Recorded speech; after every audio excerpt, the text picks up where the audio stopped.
I'm about to unbox a rescued axolotl, and I have no idea what condition it's going to be in.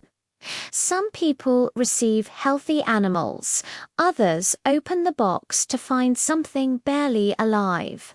But if there's even a chance this axolotl can recover, I want to help. I came across a website that specializes in rescuing axolotls that are injured, neglected, or close to dying. These aren't perfect, display-ready pets. Many come from pet shops with poor conditions or from owners who did not know how to care for them. The idea is simple. You adopt one, give it a second chance, and do your best to help it recover. I'd seen videos of people ordering from this site before. Some axolotls arrived healthy and alert. Others were missing limbs, covered in fungus, or clearly stressed.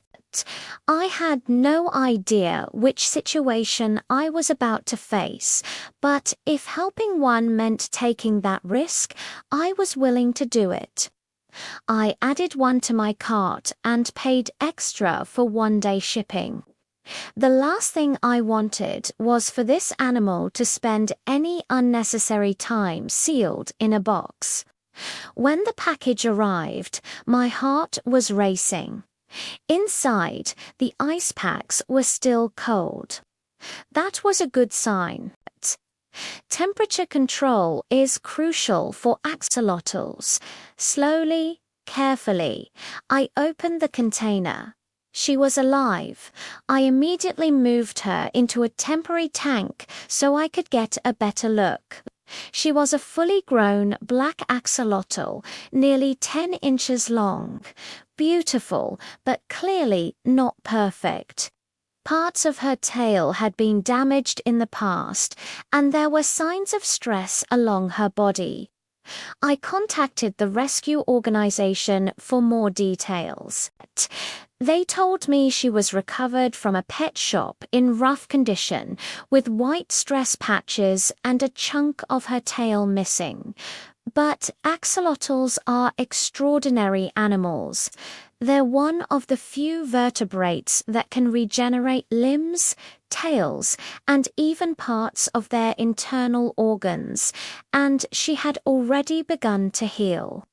Still, she wasn't fully recovered. They recommended using a product called Stress Guard, which helped reinforce an axolotl's slime coat. That slime coat isn't just cosmetic, it's a critical protective layer that helps prevent infection and supports healing.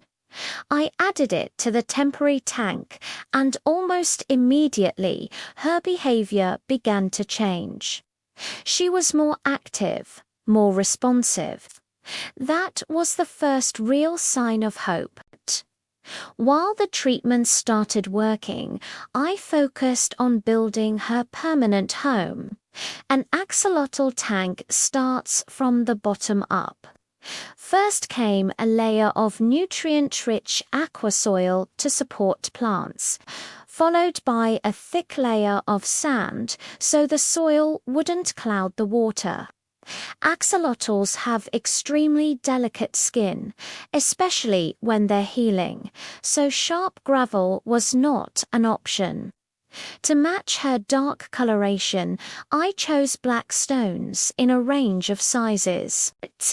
Fine grains, small pebbles, and larger smooth rocks were scattered to create depth and contrast. I checked every single rock for sharp edges. Nothing in this tank was allowed to scratch her. Driftwood branches framed the sides of the enclosure, leaving the center open. That space was reserved for something special. Axolotls love dark, sheltered areas. In the wild, they spend much of their time hiding from predators and bright light. So I decided to build her a custom cave shaped like an axolotl's head. I constructed it outside the tank using smooth stones and spray foam, carefully forming a rounded structure with a wide opening for easy access. I added googly eyes for character and soft red pipe cleaners to mimic external gills. It was playful, but still functional. Once the foam cured, I trimmed the excess and painted it with aquarium-safe paint, making sure nothing toxic would leach into the water. When it was finished, it looked like a cartoon version of the axolotl herself. The cave went into the tank, and suddenly the enclosure felt complete. When the lights were dimmed, the cave's eyes faintly glowed, creating a soft, eerie effect. But more importantly, it offered exactly what she needed: shelter. After about 8 hours in the temporary tank, she was noticeably stronger. But recovery doesn't stop there. I continued researching additional ways to support her healing and found consistent recommendations for Indian almond leaves. These leaves release tannins into the water, creating a tea-colored environment that closely resembles natural axolotl habitats. Tannins have mild antibacterial properties and are widely used by experienced keepers to reduce stress and improve skin health. I added the leaves, and the water slowly darkened. Almost immediately, the axolotl seemed calmer, resting beneath the floating cover. Axolotls don't need land areas. They are fully aquatic animals, a fact I've shared before in my activity book, which includes an entire section dedicated to them. But what they do need is clean, cool, stable water and places to feel safe. Next came oxygenation.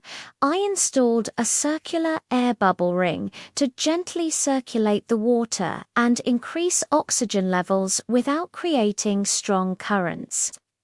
Axolotls are poor swimmers and prefer calm water. Then came the decorations. I carved a small stone axolotl statue by hand. It was far from perfect, but it added personality. I also created a wooden plaque with her name burned into it. I named her Blacks the Axolotl. Once plants were added and the tank was filled with cycled water, everything was ready. It was time to move her into her new home. As soon as she entered the tank, she began exploring. Slowly, carefully, but with curiosity. That's always a good sign. Sick or stressed, axolotls tend to remain still. Next, I tested her food preferences. First up, freeze-dried bloodworms. She noticed them almost immediately and snapped, missing once before successfully eating them within seconds. Earthworms were next, and the response was instant. Barely a second passed before she lunged and swallowed it whole. Pellets, however, were rejected after a careful inspection. That told me everything I needed to know. Worms would be her primary diet. Later, she discovered the cave. Watching her settle inside something I built specifically for her was incredibly rewarding. She wasn't hiding out of fear. She was choosing comfort. For the final test, I lowered a GoPro into the tank to capture her from her perspective. Inside the cave, her dark body blended almost perfectly with the rocks.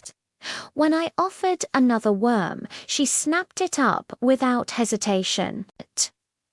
At that moment, it was clear this axolotl wasn't just surviving anymore, she was thriving. And that's what rescue is all about. Not perfection, not instant results. Just giving an animal the right environment, the right care, and enough time to heal. Thanks for watching.